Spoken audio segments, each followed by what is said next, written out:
Hi, my name's Keith Cooper from Northlight Images, and in this video I'm answering in some ways a question I was asked the other day, which was, can you honestly sell dye-based prints? And I wondered about this, and basically somebody was wondering whether if they made prints on a printer like the ET8550, which is mostly a dye-based printer, or let's say a Pro 200, Canon Pro 200, whether you could honestly sell prints that were on dye-based inks because they wouldn't last, they weren't archival, etc, etc, etc.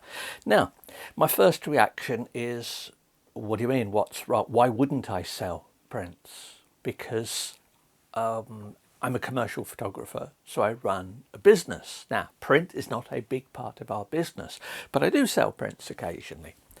And in reality, the answer to the question is, well, if somebody wants to buy them and somebody thinks they're worth what you're charging for it, then why shouldn't you?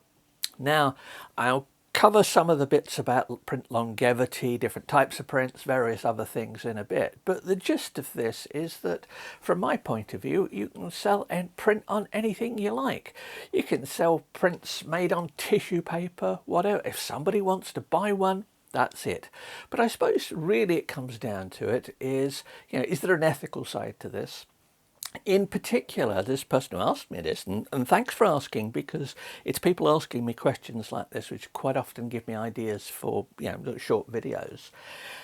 They had seen an awful lot of people online going, no, no, no, you should only sell pigment-based inks, you shouldn't sell dye-based because they won't last. Well, yeah, as I said, depends what somebody wants to buy.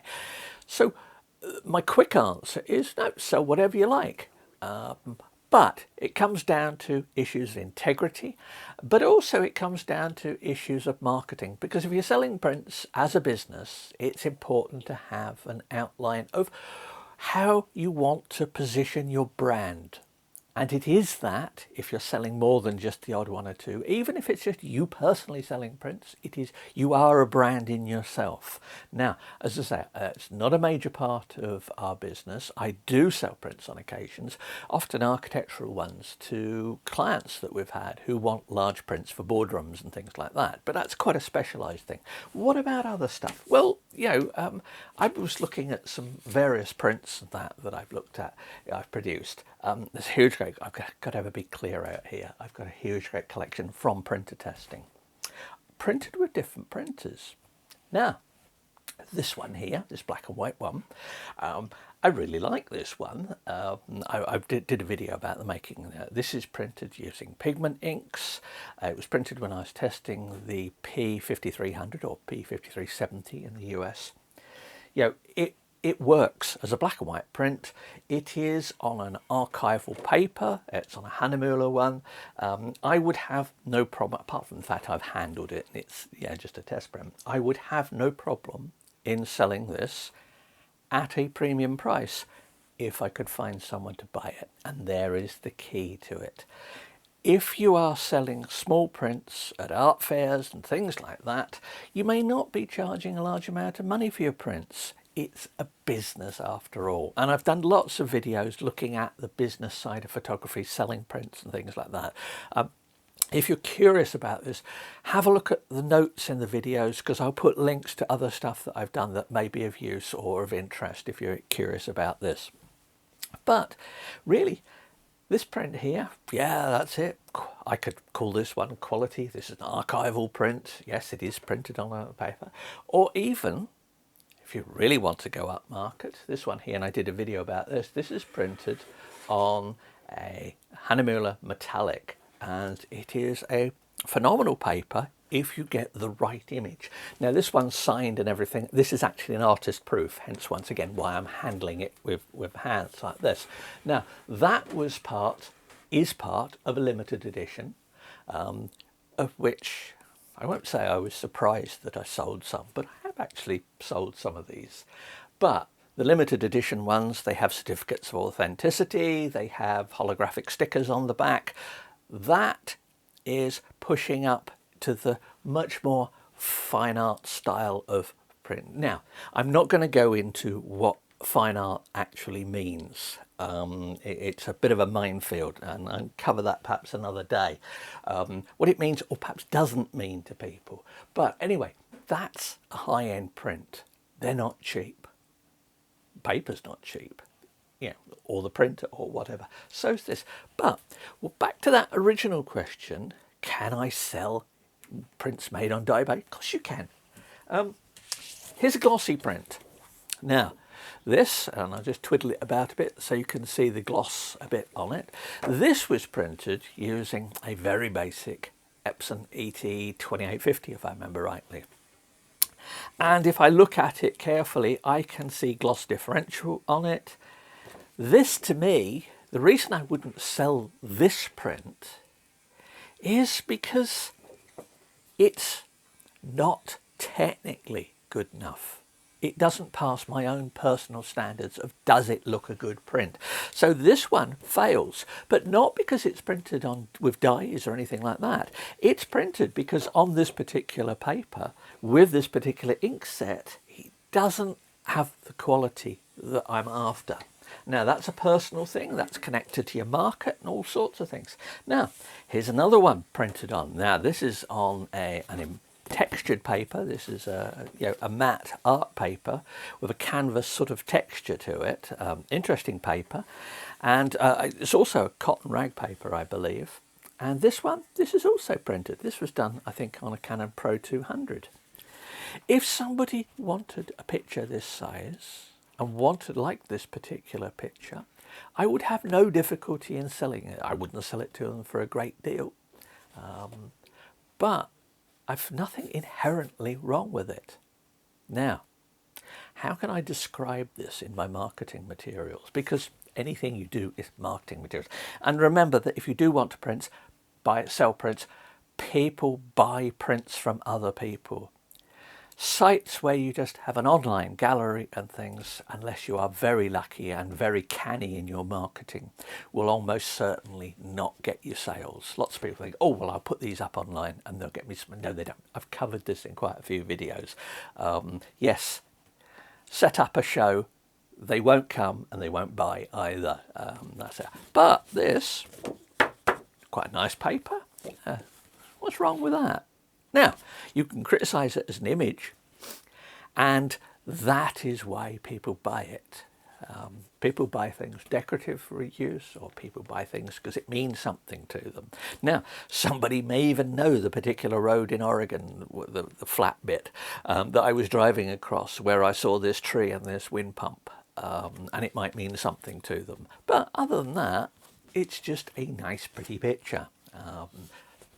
People like pretty pictures. They don't have to be deep and meaningful. Certainly if you're putting them up for decorative purposes in home, you're not necessarily looking to make deep, intense statements about the meaning of life from the pictures that you have around the house. Certainly don't round here. Another bit. These are printed on the Epson ET 8550. Quite large. Now, you might think, ooh, they're nice looking prints.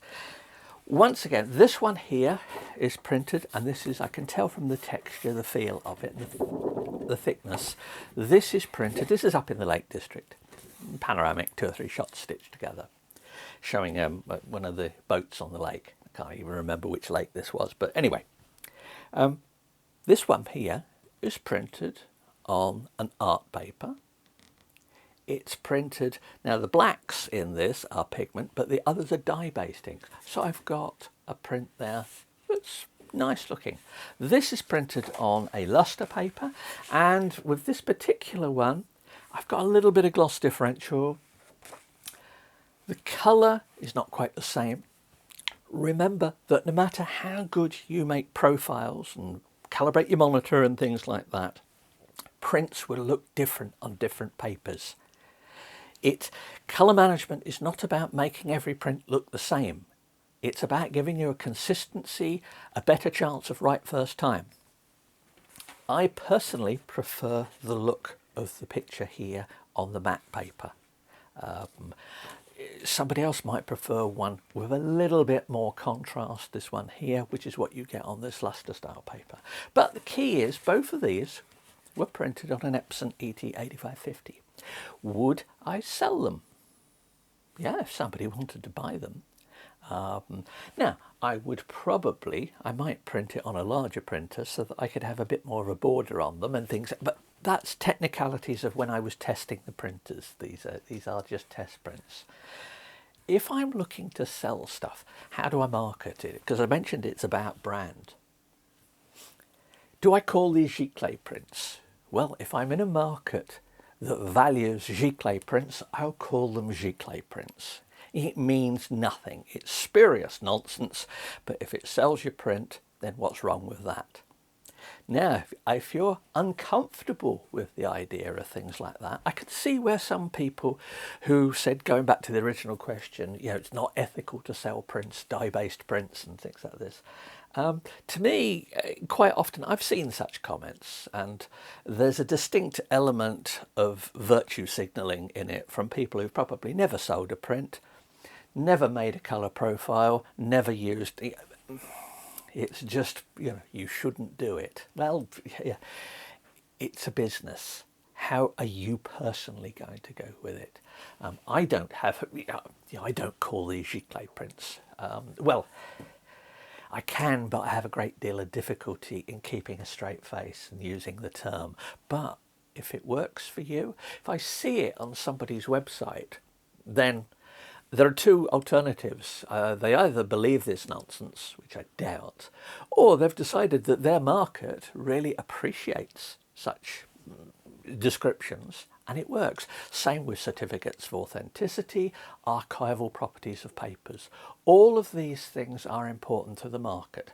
Now, I mentioned about dye-based prints again. I looked recently, I did a video about the estimated print lifetimes for printing using the Epson 8550, and they're pretty long. So in that respect, I don't have a problem with it. If the prints are looked after well, they're behind glass and things, not exposed to bright light, they're going to last a fair while. Where I would have difficulties is using a printer and using cheap third-party inks that are going to fade.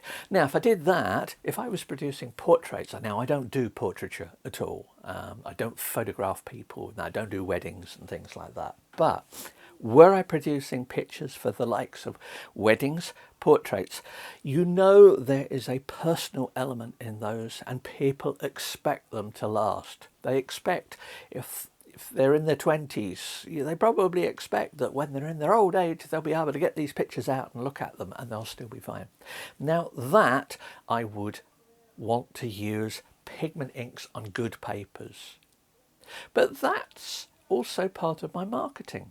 There's a part of me that just goes, well, I don't want to give people pictures that are just going to fade and vanish in 20 years' time. Although, if you had wedding prints done in the 1970s, 60s, 70s, 80s, they may well have faded unless they've been kept in albums and things. So there's an awful lot of so did people worry about the lifetimes of prints and things then? Yeah, maybe not. It's one of those things that's come about much more because of digital printing. I've noticed it. So it comes down, from my point of view, what are you happy in selling people? I have a personal line that I wouldn't cross. I wouldn't call something archival if it wasn't. But I wouldn't tell somebody if they wanted this print, if I was selling this at an art fair for a tenner,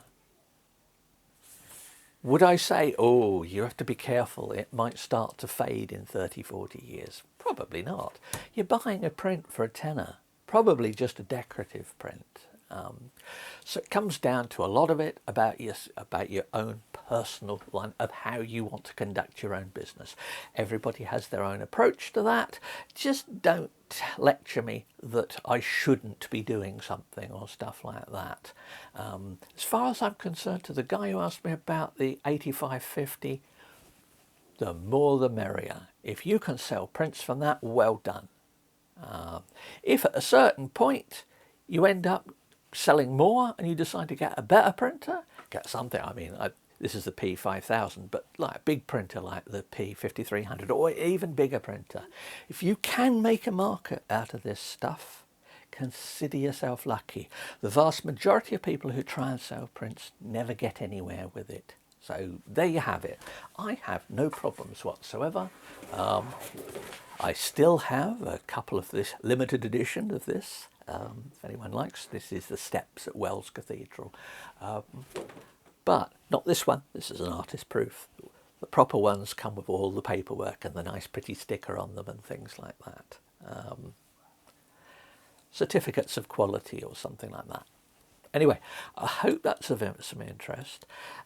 If you've got questions, as I say, please do ask. I'm always happy to answer things. And as I say, stuff like this sometimes gives me ideas. Do I expect, if I print a whole load, some birthday card for somebody, do I expect that to be archival? Who cares? It's a birthday card. That's the way things are. Anyway, hope that's of interest, and thanks for watching.